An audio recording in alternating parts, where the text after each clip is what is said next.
लग्नाचे दागिने म्हणजे श्रीमंत पेशवाई दागिने, नाशिकचे सुप्रसिद्ध सराफ मयूर अलंकार सराफ।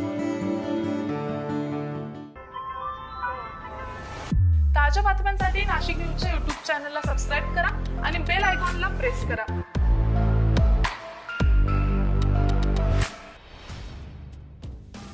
किरकोळ बाजारात लसूण 400 रुपयांवर गेलाय। अर्थातच बाजारात लसणाला चांगला भाव मिळत असल्यानं चोरट्यानं आता या लसणाकडेच मोर्चा वळवलाय।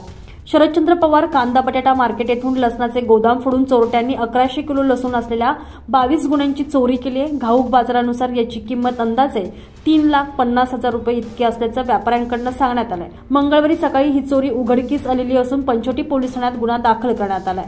पोलिसांनी दिलेली अधिकची माहिती आणि तुषार कानकाटे यांनी दिलेल्या तक्रारीनुसार शरदचंद्र पवार कांदा बटाटा मार्केटमध्ये त्यांनी शेतकऱ्यांकडून 1100 किलो लसूण खरेदी केला होता। 22 गोण्या दुकानवरच्या गोदामात ठेवण्यात आलेल्या होत्या। रात्री नेहमीप्रमाणे दुकान बंद करून ते गेले होते।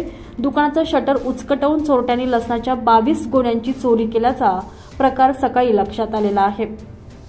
त्यानंतर पंचवटी पोलीस ठाण्यात त्यांनी धाव घेत गुन्हा दाखल करण्यात आला।